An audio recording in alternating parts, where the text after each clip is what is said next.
My name is Dr. Apoorva. I am lecturer in the Department of Public Health Dentistry. I will be giving a talk on toothbrushing techniques. I will be discussing on the objectives of toothbrushing and various toothbrushing techniques like Bass method, modified Bass method, Stillman's technique, modified Stillman's technique, Charter's method, Phone's method, vertical method, roll technique and physiologic brushing techniques. So, oral hygiene practices, it involves the thorough daily removal of dental plaque and debris by the toothbrush. So, the present concept of toothbrushing evolved around the beginning of 19th century. So, prior to this time, wooden chopsticks or a form of toothpicks were used to clean the tooth.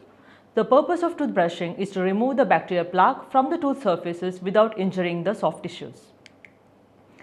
Toothbrushing is the widespread mean of cleaning the tooth and maintaining the gingival health. It is greatly affected by the technique which we follow and brushing time. Both of these factors that are very difficult to influence. Proper toothbrush care is important to our oral health because a worn toothbrush is less effective in cleaning. The ADA also recommends replacing your toothbrush every 3 to 4 months or sooner if the bristles become frayed. So, these are the objectives of toothbrushing, that is to clean the teeth and internal spaces of food remnants, debris and stain, etc. and to disturb and remove the plaque formation, to stimulate and massage the gingival tissue and to clean the tongue. Next, coming to various toothbrushing techniques, under that first one, Bass method. So, in this technique you have to hold the toothbrush parallel to your teeth and you have to tilt the brush to a 45-degree angle. So, the angle the toothbrush so that the bristles are slightly under the gum line, and with a firm yet gentle pressure you have to brush back and forth or use a small circular motion 15 to 20 times before moving to the next area. And on the lingual surface of the anterior tooth, the brush is inserted vertically and the heel of the brush is pressed into the gingival sulci and proximal surface at a 45-degree angle. So, the bristles are then activated. Similarly, on the occlusal surface, it is cleaned by pressing the bristles firmly against the pit and fissures and then activating the bristles. So, the indications of Bass technique, it is most adaptable for open interproximal areas, cervical areas beneath the height of contour of enamel and exposed root surfaces. The advantages of this technique is it is easy to learn and it is effective method for removing the dental plaque and it provides good gingival stimulation. So, the disadvantage of this technique is due to overzealous brushing. It may convert very small, short strokes into scrub technique of brushing and it can cause injury to the gingival tissue. And also it is a time consuming technique and in certain patients dexterity requirements is also high. Next is the modified Bass technique. This is a technique which is most commonly accepted and effective method for the removal of the dental plaque present adjacent to and underneath the gingival margin. So, this method differs from the Bass technique in that it has a sweeping motion from the cervical to the incisal or the occlusal surface. So, this technique it combines the vibratory and circular motion of the Bass technique with the sweeping motion. So, the bristles are placed at 45-degree angles to the gingiva like that of Bass technique, and then the bristles are gently vibrated by moving the brush handle in a back and forth movement and a small circular motion, and then they are swept over the sides of the teeth towards the occlusal or the incisal surface in a single motion. So, continue like this motion around the arch by brushing 3 teeth at a time and using the same method for the lingual surface also and on the occlusal surface. So, after completing the maxillary arch, repeat the same procedure for the mandibular arch.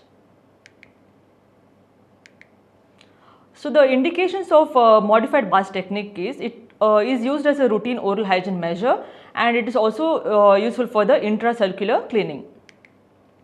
Advantages are it is very easy to learn and it provides good gingival stimulation and it is an effective method for removing plaque adjacent to and indirectly beneath the gingival margin, cervical areas and sulcus. Next, coming to the Stillman's technique. So, it was originally developed to provide gingival stimulation and it is similar to the Bass technique. It is with a slight modification to remove the plaque and the debris more effectively from the embrasures. So, bristles are directed apically and angles are same as that of the Bass technique, that is the 45-degree angle, and it is held parallel to the long axis of the tooth, and bristles are partly placed over the cervical part of the tooth and partly over the adjacent gingiva, and a vibratory motion is used with a slight pressure to stimulate the gingiva. So the indications of the Stillman's technique is in case of gingival recession and for gingival stimulation to clean the debris or to remove the debris and plaque from the large embrasures and to remove the plaque and biofilm from the cervical region. So coming to the modified Stillman's technique, it is mainly indicated for the removal of plaque from the cervical areas of the tooth and from the exposed proximal surfaces, and also cleaning the tooth surfaces and the gingival massage, and it is also recommended in case of gingival recession and when the root is exposed. So in this technique, the bristles are pointed apically with an oblique angle to the long axis of the tooth, and the bristles are positioned partly on the cervical aspect of the tooth and partly on the gingiva. The bristles are activated with a short back and forth motion and simultaneously in a coronal direction. So 20 strokes are applied and the procedure is repeated systematically on the adjacent teeth. So in this technique, a soft toothbrush is recommended. But the disadvantage of this technique is it is very time consuming, and also improper toothbrushing can also cause harm to the for the epithelial attachment. So coming to the Charter's method. So in this method, in this technique, it is the bristles are pointed towards the crown of the tooth rather than apically. So the bristles are placed at the gingival margin and directed towards the occlusal surface at a 45-degree angle to the long axis of the tooth, and this position is the opposite to the Barr's technique and the Stillman's technique. So a short back and forth motion is used, or the technique is followed, and this process is repeated in sequence around the mouth to all the surface of the tooth and until all the areas are clean, and after the maxillary teeth are cleaned or the cleaned, then the same procedure is continued for the mandibular teeth. So indications of this technique is in case of open interdental spaces, patients with open interdental spaces with missing papilla and exposed root surfaces, and patients wearing FPD and orthodontic appliances, and also after periodontal surgery, and also in case of moderate gingival recession, particularly interproximally. So the disadvantage of this technique is, as the brush end does not engage the gingival sulcus, it does not remove the subgingival bacterial accumulation, and also high digital dexterity is required, and in some areas such as lingual surfaces, the correct brush placement is slightly difficult. So therefore the modifications are required, adding to the complexity of this technique. Next is the Phone's method or the circular method. So it is mainly indicated in young children, and also in also for handicapped individuals and patients who lack dexterity. So this technique can be taught to a child or children by asking the child to stretch his or her arms such that the arms are parallel to the floor, the arm is parallel to the floor, and the child is asked to draw big circles using the whole arm in the air. So and the diameter of the circles is reduced until the small circles are formed in front of the mouth. So the child is now ready to make circles on the tooth or on the teeth with the toothbrush, making sure that all the teeth and the gums are covered. So with the teeth closed, place the tip of the bristle gently against the side of the back teeth and sweep the brush vigorously, and then sweep the brush vigorously over the tooth surface in a circular motion, covering both the upper and the lower teeth, working your way forward. So advantages of this technique is it is very easy to learn and shorter time is required. But the disadvantage is there is a possible trauma to the gingiva, and also the interdental areas are not properly cleaned, and it can be detrimental to the adults, especially who use the brush very vigorously. Next is the vertical method. It is also known as Leonard's method. So here vertical strokes are used and maxillary and mandibular teeth are brushed separately. So in this technique, the bristles of the toothbrush are placed at 90-degree angle, and with the teeth edge to edge, place the toothbrush with the filaments against the teeth. So brush vigorously without great pressure with a stroke which is mostly up and down the tooth surface with a single rotation or circular movements after striking the gingival margin with the force. So it is not intended that the upper and the lower teeth shall be brushed in the same series of strokes.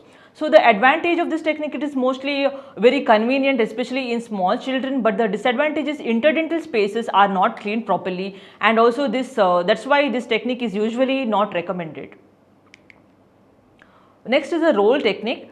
This method of brushing, it's also known as the rolling stroke method or ADA method or the sweep method. So it works fairly well for patients with anatomically normal gingival tissue. So in this technique, the bristles are directed here. In this case, the bristles are directed apically and parallel to the long axis of the tooth, and the brush is then rotated deliberately down in the upper arch, or in the upper jaw it is rotated downwards, and in the lower jaw it is swept across the gum and the tooth in a occlusal direction.